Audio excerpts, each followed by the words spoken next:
Full Focus, the podcast that shines a bright light on individuals working in film and television production, creating the content we watch on the big and small screen. My name is Arash Farsi, and I've been navigating the production world for over 15 years. And as a jack of all trades and master of none, I'm always looking for experts to help me immerse into their world. My first guest is Miami native Osvaldo Silvera, or simply known as Ozzie.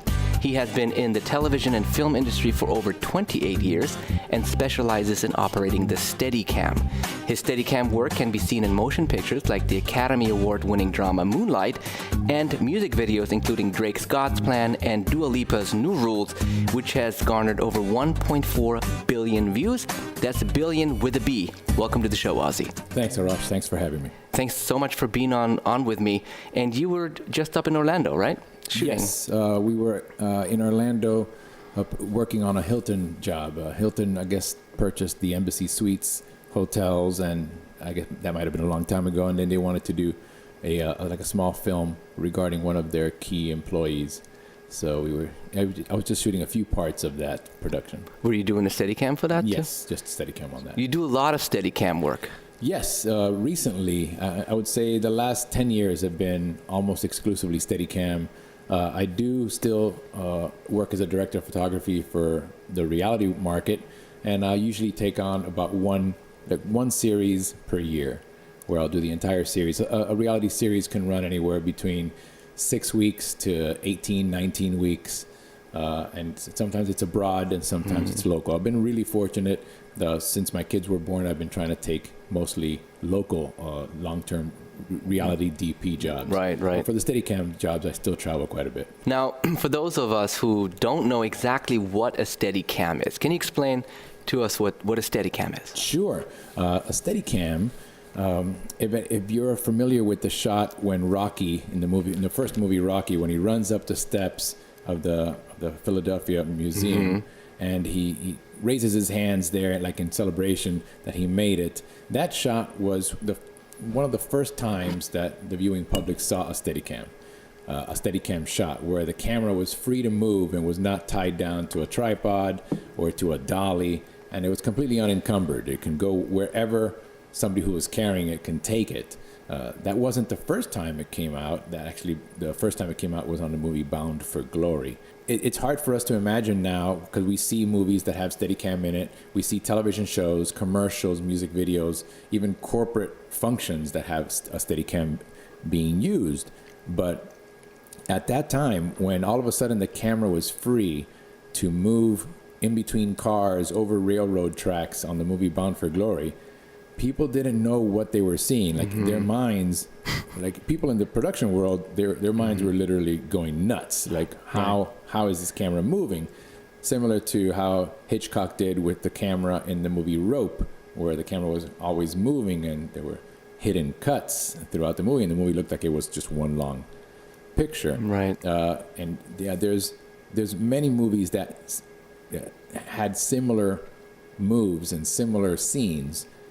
Which was extremely difficult to orchestrate. Right, because if you don't have that stabilization, right, it's more difficult to be moving freely around and keep it steady. That's right. And you're constantly going to be shaking, which is maybe a little bit annoying for the audience to watch. Sure. Depending on what you're trying to achieve, I guess, with that look, right? And a lot of people will always ask me, so is that gyro stabilized now that there's so many gimbals and handheld stabilizers for your phone and things of that nature? A lot of people see Steadicam shots every day and they don't notice it because they're just so accustomed to it. Sure. But the Steadicam, some people will sometimes ask me if it's gyros that are making it smooth, and there's not. There are no gyros in a Steadicam. So gyros to me would be something I would probably order to eat, which is Greek or maybe Turkish, right? I love gyros. Right. When I say gyros, it's a gyroscopic stabilization motor that basically spins in place, and it spins so fast that it holds its place in space. So when people ask me that, I tell them no, there is no gyro stabilization on a Steadicam. A Steadicam would actually work just fine with zero electronics, and it's just based on physics and weight. To me, it looks like a weapon of war, almost, right? You're like, is this guy going to kill someone? And there's a reason for that. Okay. If someone asked me to describe the Steadicam, I would start off by trying to get some things in common with that person that's asking me. I'd ask them, did you see the movie Alien? When Sanchez comes out and she's holding one of their large machine guns and it's attached to some type of spring arm that's attached to her vest. And usually people will have seen that. And I'll be like, that was one of the most expensive props in history at the time. Right. Because they were using real Steadicams to use the vest and the arm portion, and then they just retrofitted the prop gun onto the end of the arm. Right. So the spring arm helps support the weight with a certain amount of tension to where when you walk, that tension counteracts your steps. When you normally step, you rise and fall, rise and fall, rise and fall.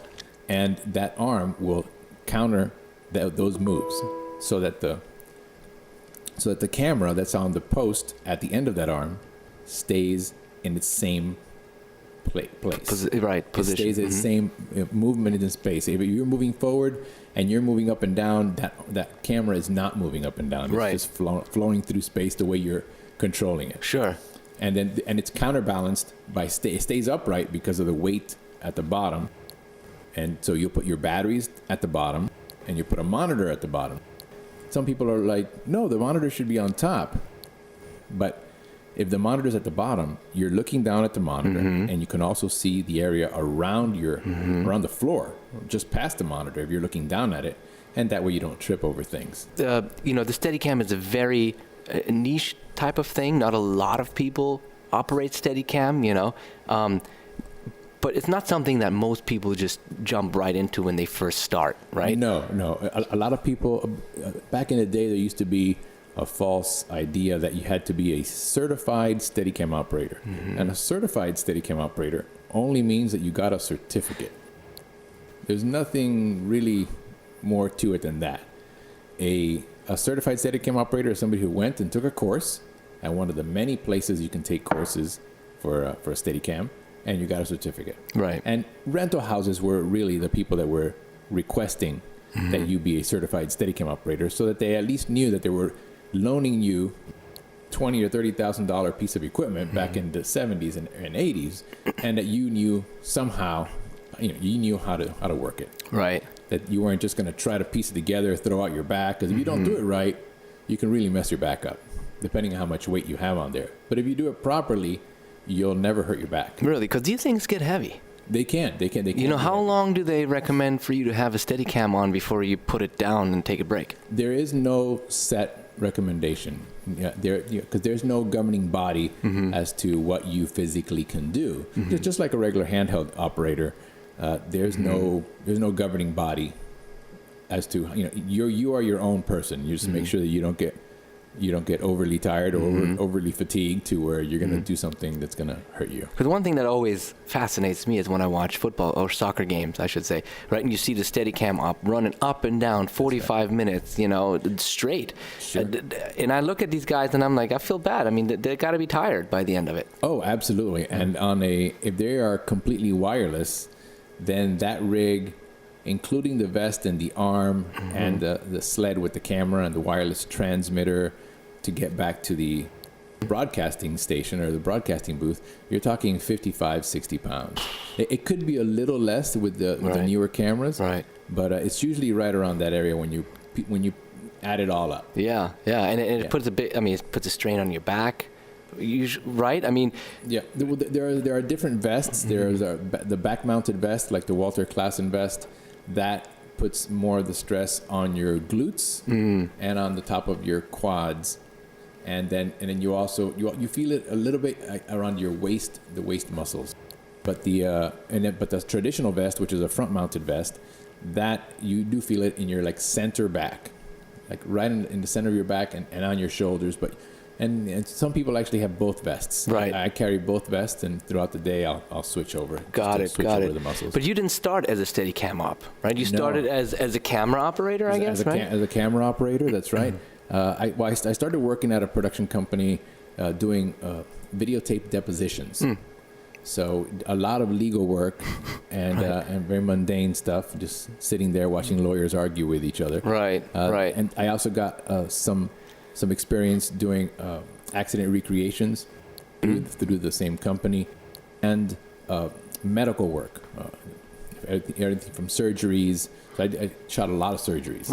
Right. But that was interesting. And working in the corporate world, you get to see so many different things. Right. Which is great. For sure. It's a great experience. Yeah. You learn a lot about what's behind the curtain. Right. I want to say. Absolutely, 100%. So then at one point, you kind of saw this piece of equipment with the vest and the arm and the weights and the camera on it, and you're like, wow, this is kind of cool. I kind of want to wear one of those and see what it feels like. Absolutely. I was working on a music video. It was April 1993, and there was a Steadicam operator, Tommy Brunstetter, who runs a production company here in South Florida, and he was the Steadicam operator that was brought in to do the shots in this music video. He let me put it on, and I know the exact date because there was a photographer there taking reversal film, taking slide shots, and I later got the actual slides, and they were stamped with the date. And that was the first moment I ever put one on, and it was with a film camera. And as Tommy was putting the vest on me, I looked down, and the spar, which is the metal portion on the front of the vest, right, has a particular latch on it on one of the shoulder straps. I looked down just as he was lifting it up, and he shoved the spar mistakenly, it was an accident, right, into my mouth, cutting my gum clear open, and I bled on his vest. First time ever putting the vest on. Right. Bled on the vest. You're like, this is for me. Right. Well, I put it on, walked around a little bit, got a feel for the for the weight and for the tension that it puts on you. Right. And then he went on, and I saw him work throughout the night. That was in '93. I continued to work, shooting things for the next 4 years until I became the senior camera operator at Whammy on Miami. So this is now you put it on once, you got a taste of it. That's it. Yeah. You bled out of your mouth. Yeah, bled on it, opened my gums on it, right. And then that was my introduction to Steadicam. I never put one on again. Didn't really have interest for it again. Sure. And when I got hired as a senior camera operator at a television station in 1997. They bought one. It was brand new. It was a brand new station where me and the rest of the crew literally hung every light in the place, built every camera, built the jib, and there was a box, a soft-sided box, and there was a Steadicam Video SK, which is a Steadicam version that they sold back when Steadicam itself was still around, because Steadicam went out of business and it was purchased by Tiffin. Right. The filter company. So for those, right. So Tiffin is really the mother company, if you will, that creates Steadicam, and there's different kinds of Steadicams. There's different versions, right? Just like cars, like car brands and car models. There are different versions. There's Steadicams that can carry lightweight cameras and heavier weight, all the way to the big film cameras and the big motion picture cameras. Sure. And so at this station they had one. Right. I opened it up. I remembered from putting it on, and I had a good idea of how to put it together. Right. Put it together. There was a videotape in there, a 2-hour instructional videotape. Watched it and basically pushed myself to start working it.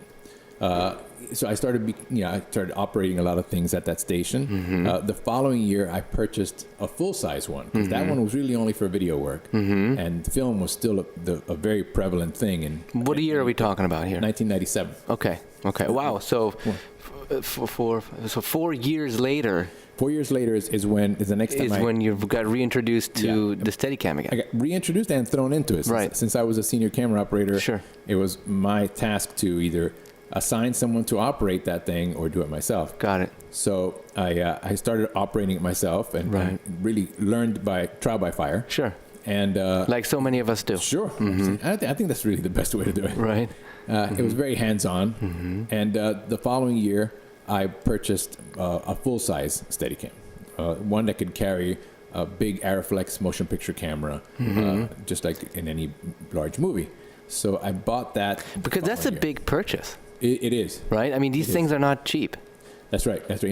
So when you're buying one, you're really investing a lot of money in, I guess, in yourself. On a full-size one, yes. Right. Absolutely. I mean, how much do they go for? Today, a full-size package, the one I run, it's called a GPI Cinelive. Right. When you put batteries and follow focus systems and everything, it's about $110,000. Yeah. That's a lot. Yeah. And that's why you can't go out for cheap. But that's not even including the camera. No camera. No camera. No camera. You can use whatever camera they give you. Right. Yeah. Right. Yeah. Because, I mean, when I started, the highest level motion picture camera, other than a Panavision, which you can't buy, you can only lease, but an Arriflex camera was $500,000. Sure. That same camera today you can buy for $3,000 and use as a beautiful decoration in your home. The exact same camera. Right. and video cameras have never gotten to that level of cost. Even Right. the highest, 8K, 10K cameras, you can get them for under $60,000. Sure. Now, when you have this rig and you invest all this money into it, you gotta, obviously you're doing it because you want to make money. Sure. Yes. Yes. You're not doing That's it. how I did it. Yeah. But, right. I mean, you would think. How do you, like? Let's talk about how long does it take you to recoup your money, your investment, and like what's your rate for something like that? If there was producers out there that are looking for a high-end Steadicam operator and with equipment, what are we talking about? Well, when you buy something like that, I bought it because I had already operated the lower end version for a year, almost every day at the TV station. So I had a lot of hours in the rig, but not actually ever having been taught the proper way to do any of it. When I bought my first full-size rig in '98, I immediately started getting bigger jobs because now I can carry the bigger weight. So it was literally the beast of burden. If you can carry it, then you could compete with the big guys. And of course you would charge less because you're new. Sure. And you don't have all the experience. Right. Now in the year 2000, back then there was no internet like we have it today. In the year 2000, there were still, if you wanted to speak to somebody regarding Steadicam, you weren't going on the internet. You were going on a bulletin board service. Right. And like America Online had a bulletin board service. And somebody would type something in, and you'd have to wait till somebody decided to go on there, read it. Right. Nobody would get a notification. Yeah, that didn't exist. Right. And so Garrett Brown, the inventor, had just finished shooting a movie, and he told the director of photography and his son, who was the camera operator, that he would teach the son Steadicam. Then he decided that it was a lot better to teach more than one person at a time, because you can see other people doing their thing. Right. So he posted on the AOL bulletin board that he was looking for a couple of other Steadicam operators that might want to brush up on their skills, and that wanted to take the course. But this was like a Thursday or Friday, and the course was starting Monday. Okay. And it was in Westchester, Pennsylvania. And so you're seeing that few days before the actual course. I saw it moments after he posted it, like almost at midnight. And you knew that this is the founder of the Steadicam? Yeah, I had already met him before. Oh, I see. So you knew this is the real deal. Oh, yeah. You wanted in on that. There are certain courses throughout the country that are what people consider the courses to take. Right. There's the Atlantic, the Atlantic Classic, the Malibu Classic. Right. The workshops in Maine. There's certain courses that are a week long that people can take to really get them familiar with all the aspects of Steadicam.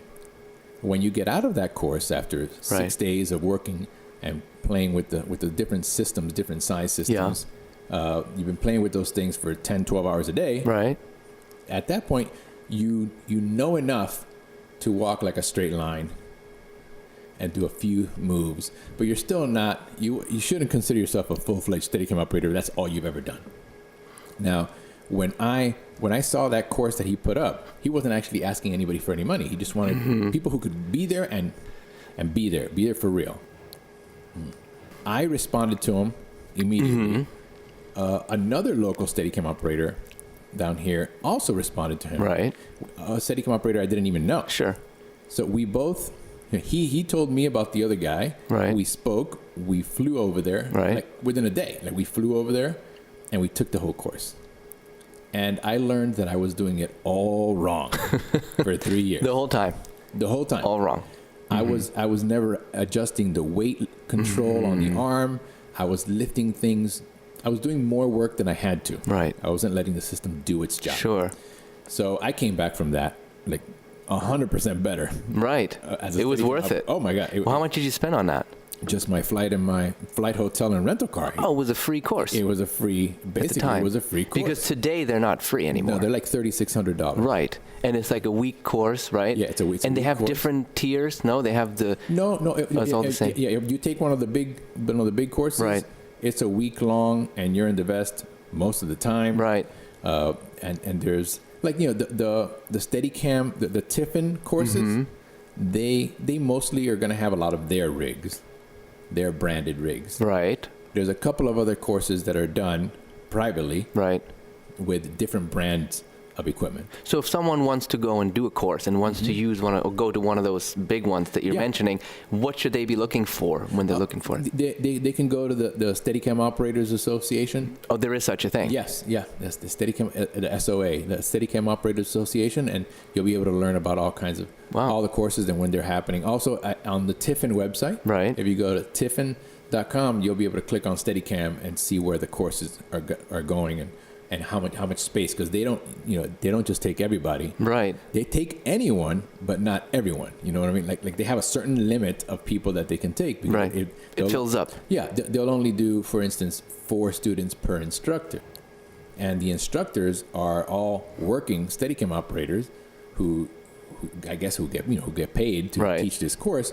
But if they land a big gig, they might have to bow out of it beforehand. Right. So... Gotcha. Those that happens all the time, probably. Yeah, I'm sure it has. Right. I'm sure it has. Right. Yeah, if you're hired by Tiffin to be a Steadicam instructor for a week, and Scorsese calls that he needs you for 3 months, I think you're gone. You know what I mean? Right. Yeah. Speaking of Scorsese, like one of my favorite Steadicam scenes is the Goodfellas one. Sure. Where the kitchen scene, right, the back of the house, all the way to the front, table being set. McConkie. Right. Yeah. One take, it's fascinating, right? And that was the first time I'm like, that's when my mind was a little blown. And I'm like, how did they shoot that? You know, and I was kind of researching it, and I got, I found out, there's a Steadicam that did this, That's right. It's amazing. And, talking about the Steadicam, the different types and the cost of it, and it's, super expensive, right? And it takes a lot of practice and time to perfect it and get really good. But we're in a world now where stabilization and the gimbals and all that is all the hype, and everybody's got it. Sure. You can go and buy yourself a Ronin. You can go and buy yourself an Osmo, and you get your nice, smooth, shots that way as well, right? Absolutely. How is this affecting the Steadicam business? Well, when the Steadicam first came out, everybody said, "Oh, that's it. Dollies are done. We're not going to need dollies anymore. Dolly grips. No, we don't need you. You can walk behind a Steadicam operator and make sure he or she is safe." Right. But that wasn't the case at all, because there is a human factor, and the human gets tired. Right. There's a smart way to do Steadicam, and then there's the human tripod. And some producers want you to be a human tripod. When you say that, what do you mean by that? I mean, they want a Steadicam operator to have the camera on. Right. Frame up the shot. Right. And then the action happens in front of the shot, whether there's moves or not. Right. So if the camera doesn't need to move, the person is literally a human tripod. Just standing there. Right. And then when you have to reset for a different scene, they just have the person, walk over to the next set. And so you're basically carrying the tripod and the camera yourself and setting up on your body. So you're not being utilized. You're not being utilized. Your tool is not being utilized the way it should be. 100%. Yeah. So that happens. Absolutely. That happens a lot. That happens quite a bit. A lot of people mistakenly think that they'll just hire a Steadicam operator. Right. Don't worry about the dolly or the dolly grip, and they'll just move faster. Right. They'll just move a lot faster. But that's not always the case, because if you put all your eggs in that basket, and the Steadicam operator has been holding that thing for 45 minutes, and all of a sudden a Steadicam operator says, I got to go to the bathroom. Right. Well, the whole production will have to stop. Yeah. So your Steadicam can take off the Steadicam, which takes some time, and go to the bathroom. Real quick, talk to us about what exactly is a dolly, so we know. A dolly is a platform where you can put the camera on there, and then it's on wheels, and you'll be able to run on the track very precisely forward Right. and back. Some dollies have a hydraulic lift where they can bring the camera up or down. Right. And the hydraulic lift is twofold for two things. It's one, to be able to place the camera where you need it, up or down, but it's also to speed that up instead of loosening each leg of the tripod Right. and raising it up or lowering it down. Right. And you can also be creative in the fact that you can do a move that might start low and move up Right. with very little effort. Back to the other stabilization forms that are out there, the Ronins The and the gimbals, Osmos and the gimbals, right? You can pretty much achieve similar looks with Yeah. those than getting what you're getting from a Steadicam, Sure. right? Why would a producer that has, whatever budget, I mean, I guess it's also budget related as well. Well, the higher end Steadicam operators will charge the same amount for labor to operate a gimbal than they would a Steadicam. Sure. So the only thing you're going to be saving is in the gear rental. Right. Whereas a full Steadicam system might be $1,200 a Right, day to right. rent. A fully kitted out Ronin R2 with all the accessories, which is capable of carrying large cameras, Yeah. that might rent out for $600 a day. So you'll save a little bit of money, but what happens is now the gimbal stabilization systems are getting so large and being able to hold such big weight cameras, Right. that you can no longer just hand hold those things like when the Movi is a brand of gimbal stabilization. Right. When the Movi or the Ronin first came out, people were just holding it out in front of them, Right. and you would end up getting you knew who was a gimbal operator because they had huge forearms, Right. like Popeye. Right. And but now they're so heavy you can't do that for more than a couple of minutes. Right. So now you've incorporated a vest, like the Easy Rig vest or the Ready Rig vest, the Ready Rig being the American-made one, Right. that will spread the weight of that gimbal with the heavy camera throughout your body, similar to the way a Steadicam Right. vest does it. Right. But what happens with that is the arms that stick up from a Ready Rig or from an Easy Rig will not allow you to walk through a door, for the most part. Some will. It depends. It depends if you've boomed down, which means if you've brought the ring that holds the camera in the center, you brought it down. But you don't have the precision that you have with a Steadicam, like nowhere near it. Right. Like if you needed to pan down and then tilt down and end up on a cup, Right. on a desk, you could do it, but not as definitely not as fast. Right. With a Steadicam, you could be able to fling that thing in there and just have it stop and feathered to a stop. Right. There's pros and cons to both. Sure. Each one is its own tool that's good for some things and not good for others. Well, how about you? Like, are you trying the other ones also, or are you just strictly I don't want anything to do with the movie, the Ronin? At first, when it came out, I was hired to operate the Movi on a motion picture that was shooting down here. Right. And I operated it for a day. Like the first take, I did it strictly by hand, just heave-hoeing the whole thing, like just holding the entire weight of it. Right. And then the other Steadicam operator that was on that movie, Right. he said, "Why don't you use my vest Right. with this pole over the top of it?" So we used the Easy Rig, Right. to hold the weight of it. But what happens is now there's an arm that goes up behind your back and over your head. Right. So you're limited as to how high you can bring the ring. So since the camera's in the center of the ring, now you can't, that bar that's above your head Yeah. is preventing you from getting the camera at the head height of the actor you're shooting. So it was no good. So Does it stick out above your head with the Easy does. Rig, right? Yeah, the Easy Rig sticks out over your head. Does it? If you're 6 foot tall, you're not going through any doors. You're limited. Absolutely. Yeah. If you're 5'6", you're not going through a door. Right. You know what I mean? Right. Tom Cruise not going through a door. Right. I guess what does it take to be, in your opinion, to be an excellent Steadicam operator? You have to start off by being a good camera operator, because the Steadicam operator is only framing a shot and continuing to frame that shot while there's movement, whether it's following an actor or a group of actors or following any subject in the scene. So if you don't know how to make the frame interesting and keep it engaging, then it's just moving the camera to move the camera. And you should never move the camera just to move the camera. You want to move the story, not the camera. Right.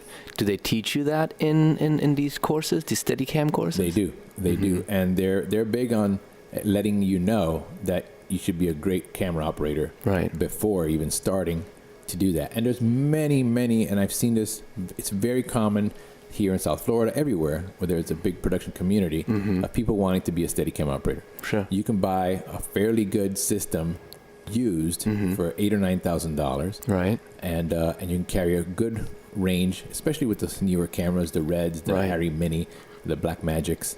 So those lightweight rigs, you buy them and you can kind of manhandle them, without really being trained. So a lot of people are becoming Steadicam operators without having taken the course. Right. Which is what I did. What you did, yeah. But when I did it, the rigs were extremely heavy. Cameras were not light. There were no light cameras. Right. So you still had to have the strength to carry that. Sure. Yeah.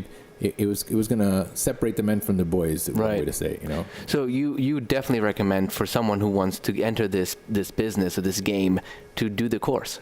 Oh, absolutely. Absolutely. Well, yeah, and like I said earlier, I was operating basically for 3 years. And everything I was doing was pretty much wrong. I was forcing the camera where I wanted it to go by sheer strength, not by finesse, and not by wanting to control my frame. I was controlling and keeping a good frame by sheer force. Right. By lifting and pressing down on the arm instead of letting the arm naturally lift it. And if I needed to follow an actor that was taller, you could increase the tension on the springs and naturally the arm would be higher. Right. And now I wouldn't be lifting it as I walk, which would start introducing bouncy shots. Right. So yeah, it's a tool. Right. Like I described it. I also have a Ronin 2 all kitted out with everything. And I use it actually more like a remote head because the gimbals are getting so good that you can use them as a remote head. What do you mean a remote head? A remote head would be a robotic tripod head. Right. And a lot of people just say tripod where it's actually two pieces. The tripod are the legs. Right. And the fluid head, now it's fluid head, back in it was friction heads or gear heads. The fluid head is, you put the camera on there and the fluid dampens your moves side to side for panning, up and down for tilting. And so this would be a remote head that would do that panning and the tilting. And now with the gimbals, even the roll axis, like you're spinning in a circle. Sure. It would do it remotely with a control, like a remote control. With a control, you wouldn't have to do it manually yourself. You could be in a different location. That's right. And making it happen from far away. That's right. You can mount the remote head above the stage at a concert, for instance, and be half a mile away. Right. And control the panning and the tilting. And then if you also have control over the camera itself, a different controller, you can zoom in. You can do anything you want. Right. But yeah, they work great. Like the new gimbals work fantastic as remote heads. So you're not discriminating against gimbals. You think they all may have their place in certain productions? Oh, sure. The last picture that I just finished for A24 called Waves, which is a movie that comes out next year. We used my R2 quite a bit. R2 is? I'm sorry, the Ronin, the latest Ronin gimbal system that came out. Gotcha. So serious big productions would go and use it also. Sure, absolutely. Gotcha. Cool. Now, when you're on set with your Steadicam, you're not the director of photography, or is that mutually exclusive? Could you be the DP and a Steadicam operator at the same time, or are you usually Steadicam operator speaking with the director of photography? The most common thing is separate hats. Right. Being the Steadicam operator and having the director of photography explain the shots that he or she wants. Right. And you executing them the way they want, and then after you do a take, they give you notes. You change the takes accordingly until everybody's happy. And you can usually tell when everybody's happy because if it's a long Steadicam shot, anything longer than like 20-30 seconds, the moment it's done, you'll notice in the voice of the person who yells cut whether it was good or not. And you just sense it, right? Yeah, you'll sense it. True. And then hopefully, if it's not to your liking, because an actor did something and not you. Right. We always hope for that to happen. Yes. Yeah. And one thing that, for me, if I were to like direct or produce something, if I have a Steadicam available to me, I would look for motion shots that last for quite a bit and see if and that happens a lot. I mean, in the New Rules video that you did, right? I mean, there were the shots that were going on. There was a lot of choreography happening at the same time. Yes. So there's a little room for error because you have one take, right? So is there a lot of blocking out of shots going on beforehand? Yes. And in that particular music video, the director is Henry Schofield. I've done 3 videos with him since. And he brought me in the day before. He was very adamant that he wanted the Steadicam operator that was being hired for that shoot to come in the day before and go over the choreography. So you showed up without your rig? Yeah, so the producer brought me in and he had me come in the day before, and I ran through the choreography with them like 8 or 9 times until I could shoot it with the director's phone. I see. So I shot it with the director's phone the way we wanted to do it. Wow. And the shot. Did you have all your dancers and everybody? Yes. Everybody was there. It was almost like a full rehearsal. Yeah, those dancers were working on that for several days. Sure. Not just one day. Sure. And everything had to be blocked out in the room. Lighting had to be tweaked so that depending on where the shot was, you couldn't see, because you never saw any lights. In that video, most of the lights were either on stretch poles that are spread between 2 walls or taped to the ceiling. Right. With really strong tape. Sure. So I went in there and we choreographed everything. The shot that starts on that video, looking straight down on Dua, and then it kind of like rotates and arcs up as she sits up in the bed right at the beginning of the video. Right. That was a very difficult shot because the director would not take anything other than directly down on top of her, and she's laying in a bed, and I wasn't being catapulted on a crane or anything to be above her, so I had to stand next to her, but I operate on my left side. Some Steadicam operators operate on the right, which is called goofy operating, and other operators on the left. I guess that comes from skateboarding. And interesting. And Garrett Brown operates on his left. Right. So since he's the inventor, that's the standard way. Got it. Copy that. Yeah. So then, so I had to be backwards with my back to her, and with the rig facing behind me, and tilted down flat. It was a difficult shot to get off. Yeah, we probably did it 5 or 6 times. Just that one beginning, right on the beginning. And if I mess up at the beginning, we start again. Right, and at least it's just at the beginning and not at the end. Yes. You'd have to do it all over again. And I think one time, like towards the end, like right before she gets up from the couch and runs out the door, and I end up on a close-up of the other dancer saying a few of the lines, which is the first cut of the music video. Right. I think I bumped the bottom of the rig on my leg, and that's it. It was done. Like he threw away a minute and a half, and we couldn't just piece it together because that's not the way they planned it. Right. Yeah. The next music video that I did with him, with Henry Schofield, who was in Toronto earlier this year with an artist named Billy Eilish, and the song is Hostage, and it was in a solid white room, so there was no lights that you could see. The walls were made out of fabric, right? So you can light through the walls and through the ceiling. The ceiling was also all fabric. Everything was on a crane or wheels, so all the walls could move, right? And the roof could go up or down. Oh, it was fantastic, and that was another one of those really long takes. Yeah. And then I did another one like 3 weeks ago, right, with an artist named Rosalia from Madrid, and we shot that in Los Angeles, right. And that is a one cut video. Right. So there's 2 takes for the entire video with one cut in there in the middle. Just because we couldn't figure out how to keep it all running. I love those. It fascinates me. I'm just a huge fan of one take motion glide shots, right? Oh, you would love every Paul Thomas Anderson movie. Right. He uses Andy Shuttleworth and Guy B as his Steadicam operators. Right. They're just fantastic. Talking about special projects, right? So you worked on Moonlight. You were the Steadicam op on that film for 4 days, I believe, yes, right? I was one of them. There was Right. three total Steadicam operators. 3 of you guys, okay. Now, when you were filming this, did you know, I mean, obviously you won an Oscar, right? Yes. Were you aware that this is a special film, a special project you're working on No. while you're filming it?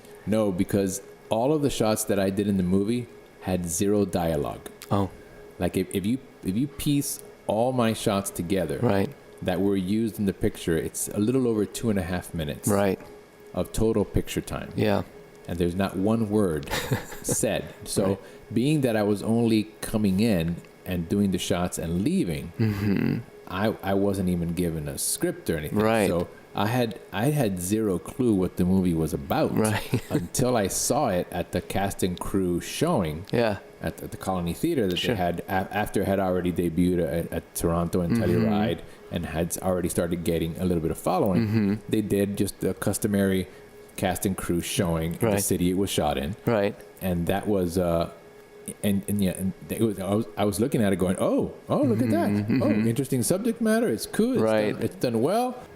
And I enjoyed it. My Yeah. wife and I thoroughly enjoyed the picture, but having 0 Yeah. idea what it was Yeah. about until we were sitting there. That probably must happen a lot with feature films where you kind of come in the middle, in the beginning, or at the end, and you're not involved from start to finish and you don't even know the context or the story arc or any of that. That's right. And you're just kind of in a piece of it, and a part of it, Sure. you know, and you don't know. On Moonlight, I didn't know that the persons that I was shooting was the same person in the movie, just at different times of their life. I had no You idea. had no idea. No, on the Florida project, though, I did know what it was about. Right. Because I was there for 5 days. Right. And we were shooting in a hotel. Right. And it was all about that hotel and everything. So Sure. I got you to, had a little more yeah. content. It depends on each project, I Sure. guess. And too, there was a you know. lot of dialogue. Right, There was a right, lot which of helps. Yes, absolutely. Yeah. You know, yeah. There was quite a bit of dialogue, Yeah. and I got to meet Willem Dafoe on that Right. picture. Oh, and that's, yeah. that was super I'm cool. a big fan of that it. was super He's cool. awesome, Just yeah. saying hi to him, I found myself like watching Platoon. Right. I was like, whoa, Right. he's the same yeah. guy. He's been around for a while. Yes, Yeah, yes, for and sure. Fantastic. I can't. That's great.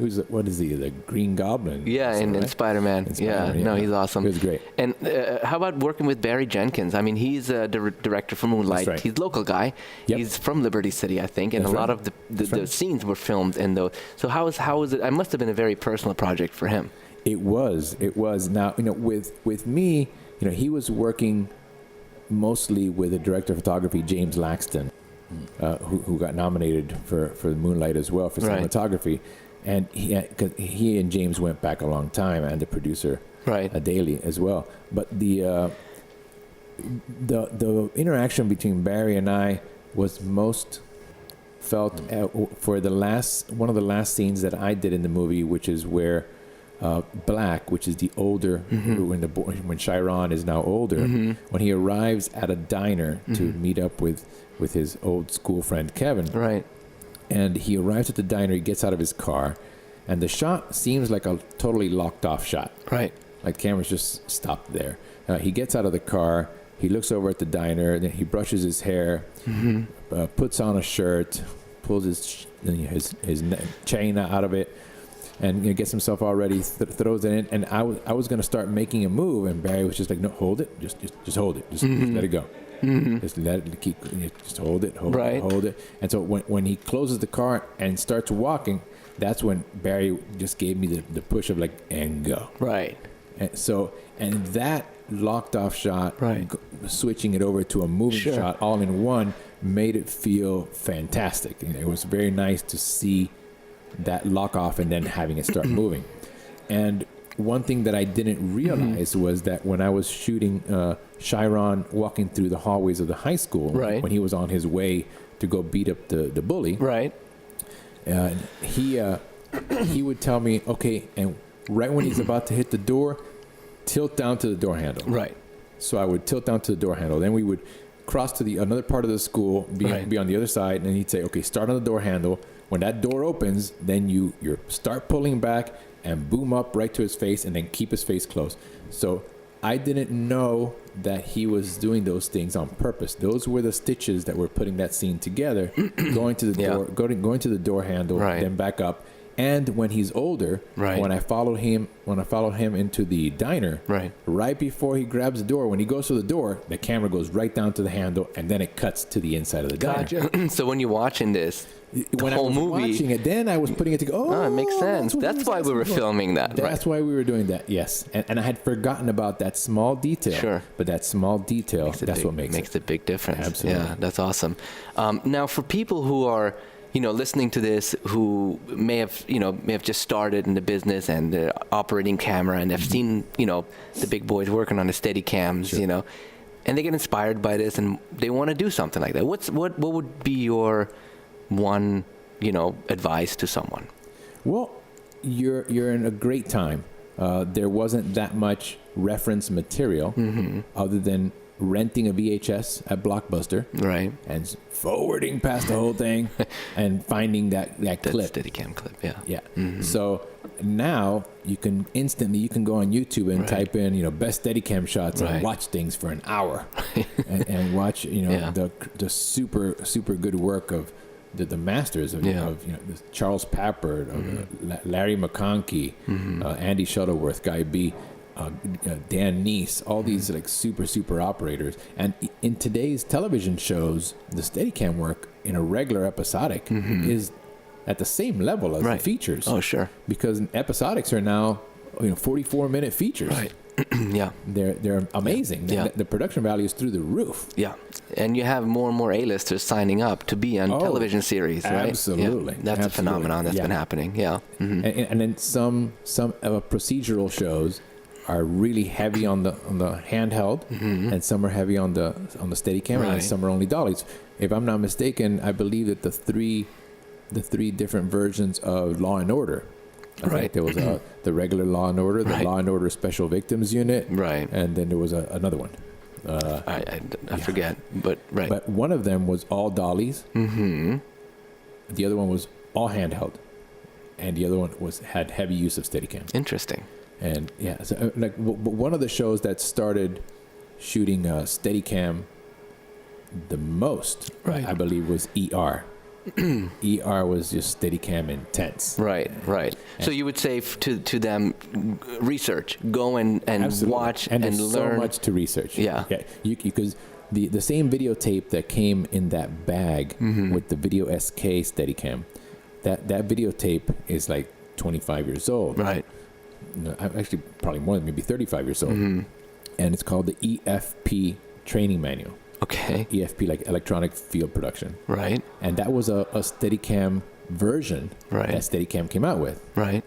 Because Steadicam, the original company that owns Steadicam that they got the rights from, they licensed it from Garrett Brown, was a company called Cinema Products. And Cinema Products made a very, very popular film camera that was used to shoot news. Right. Because you can roll audio right into it. Okay. On the optical track.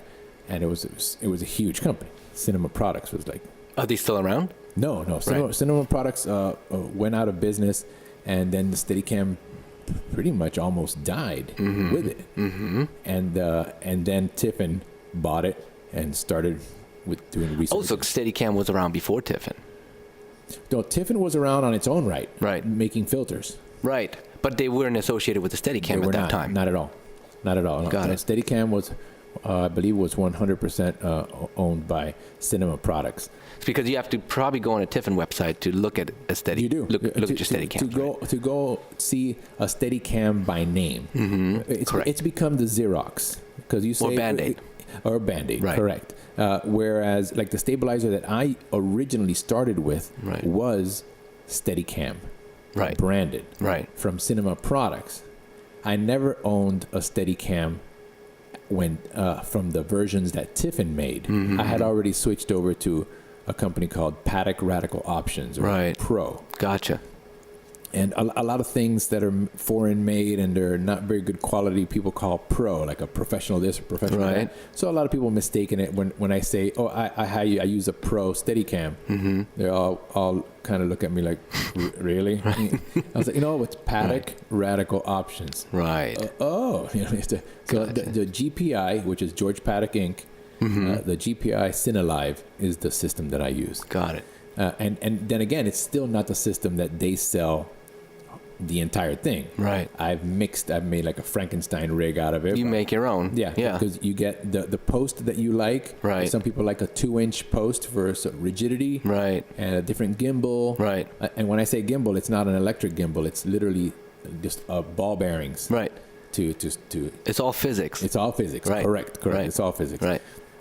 And so you mix and match everything you want. Some people might want one particular monitor made by Trans Video, and some people might want a small HD monitor. Right. And each thing has its whatever own. floats your boat, right? Absolutely. Whatever is comfortable for you, you just customize it to your needs, Sure. and whatever is comfortable for you. And a lot of people specialize. Right. Like what you mentioned, seeing a Steadicam operator running up and down the field at a soccer game. Some Steadicam operators that work in sports will never work a commercial, Right. or a movie, Right. or a music video, or nothing. Right. They will exclusively do sports, Yeah. and they'll make a great living. Sure. They'll be traveling all the time. Right. And then some people work exclusively movies, and they would never do a corporate or a show. And then some people do live shows. Right. Like my friend Will Demerit does The Real. Right. Daytime talk show. Right. The Real. Right. And then I have another friend of mine that did a Person of Interest. Right. And another friend of mine that does Mr. Robot. Right. So everybody is a pretty tight community. Sure. We all talk. Right. We all air our grievances with like low ballers and people that come in there and get mommy or daddy to buy them a $80,000 rig, and they go out for $500 a day just to get experience under their belt. Right. Which we understand that you have to get experience somehow. Right. But you can do that another way. You can go find like a band that doesn't even know they want to do a music video. Right. And just go produce the whole thing for them. Right. For very little money. So explain to listeners who may not exactly understand what you're referring to. So there's Steadicam operators that just get a rig somehow, right? Sure. Raise the money, and maybe, like you said, mom, dad has the money. Or get a loan. Or get a loan or whatever. Sure. And in order to break into the business, they offer their services for very, very cheap. So they're undercutting. Correct. The folks, you guys that have been doing it for a long time, who have a set standard rate for this kind of stuff. And I understand a portion of it. I understand that they might be young and not have a family to worry about. Right. They might live at home or have an apartment that they're perfectly fine affording with 1 day of work every couple of months, or something like that. And that's totally fine. Yeah. Everybody has their own set of circumstances in their life at the moment. But what they don't understand is that those producers that hired them for $800 or $1,000 for the day, when they say, okay, I've been working for you for a year, now I'm going to go up to the regular rates. I'm at $2,700 for 10. Right. The producer's going to be like, no, you were working for me for $1,000. Why would I all of a sudden pay you almost 20, almost double triple it, your money? Triple, right? For no, right. But then that producer, and it's very common, the producer will get a mindset that the person who keeps their rate is better. They might not be. This young guy for 500 or 800 might be way better than the old veteran. Right. But it's not. That's not the mindset in production. Right. Right. Yeah. The person who holds their rate. Right. Producers have a mindset of like, there's got to be a reason why he's holding the rate. Meaning holding it at a high or a lower rate? High. I mean, at a higher rate. Right. So not a high. A regular rate, right? What the regular rate is. What the regular should be, yeah. And for instance, you can get the standard. There's no standard price set in stone. Sure. Everything is negotiated. Sure. For instance, if you go on a union motion picture, right, there's a tier. Like Moonlight was a tier 0, which meant every position was negotiated. Oh wow. Waves and the Florida project is tier 1. So I think that's under 7 million or under 6 point something million. So that means that the director of photography and the camera operator are both positions that are negotiated. There's no set base rate. Right. You can negotiate up. Sure. But a tier 2, now the camera operator might be like at $37 an hour. Yeah. Just to operate. Right. And that's based on 8 hours. But then you negotiate it above it. You're like, oh, I understand your rate is 37, but I don't go out for under 50. Right. Right. Now, does this have a real impact on, I mean, do you see it when you're out there and working the field and you see producers, directors that are used to maybe someone who's just come out and just got it and, you know, gets a low rate for it and they're happy hiring it, and then here come you or someone else that is more experienced that has a regular rate, and they're just kind of like, no, you know, I don't think so, you know? Well, it's been, you would never get to that point because if I'm on set, I've already negotiated the rate. Right. No, I'm saying before you show up, though. Yeah. You know, when you're bidding for gigs or making contacts or whatever. Yeah. There comes a point to where they'll call you. Right. They'll ask you if you're available. You know better, and now you ask certain questions. Mm-hmm. For instance, if they call me and they say, it's a real world example. They'll say, we only have $1,500. Right. For flat. Right. Like if we go 14 hours, it's 14 hours. Right. Then that's not an accept or deny. Mm-hmm. You need to know that is your starting point of negotiation. Sure. You can say, you can make it work for you instead of just flat out going, no, I'm a $2,000 guy. Right. And hanging up. You work it. Be smart about it. Right. You have to learn negotiating. Negotiating skills are amazing. Yeah. And very important in the freelance world for you guys. I mean, that's all you do every day, probably with every project that you do. Sure. Even with directors and producers or whoever you worked with before, they may have a project that has a different budget, and you'll just work it out. Correct. Yeah. I've worked with, for instance, the production manager for Moonlight. Mm-hmm. You know, that was a very, very low budget movie. Right. Her next job that she hired me on had a much higher budget. Right. For this, had much more money allocated for the Steadicam operator, and she brought me in at a regular conventional rate. Sure. And then the third job she called me for was a much lower budget. Right. But because of that relationship, and I knew that she knew. She understands. Yeah. That she understands that she's not really trying to lowball me to save the production money. She really doesn't have it. Right. You know what I mean? Yeah. And then it's a give and take. Pull and push and pull. You do a favor, they do a favor. And that's the beauty of the industry. That's right. A bunch of professionals that are used to making thousands of dollars a day can get together and make $400 a day in a barbecue pizza and make an amazing thing. Right. If they want to, and everything is right. It works out. Yeah. I hear you. Yeah. 100%. Yeah. Cool. And asking questions. Yeah. For instance, like when they call me and approach me about a job, and they start off with their low budget, I'll ask things like, "Is it on the beach?" Right. Because if it's on the beach for more than a couple of hours, now I'm going to spend 2 hours of my own time cleaning my rig. Right. Right. That salty sand air is not good for anything. That's right. So I have to take time to clean it all up. Do they have insurance? I need to see a certificate of insurance. I need to see the certificate of insurance at least one business day ahead of the shoot, so I can verify it. Right. I've gotten certificates of insurance that were fake. Really? Yeah. People go out of their way and make fake insurance. Sure. And because they save themselves $3,000 a year. Sure. And then if nobody calls the underwriter and double checks it all, then they get away with it. It's not worth the paper it's printed on. Right. Yeah, and then if nothing happens, it's fine. You got paid. Sure. No sure. But if something happened, then what? You're out. Yeah. You're out of luck. Wow. That's super important. The certificate of insurance, always be protected. Yeah, and that's not just for Steadicam operators. Well, when you're bringing gear. That's right. Yeah. Yes. I've been on reality shows. I was on a long form reality show with Snoop Dogg for 16 weeks. Right. And so we were traveling to several countries. But production was so proactive about protecting the crew.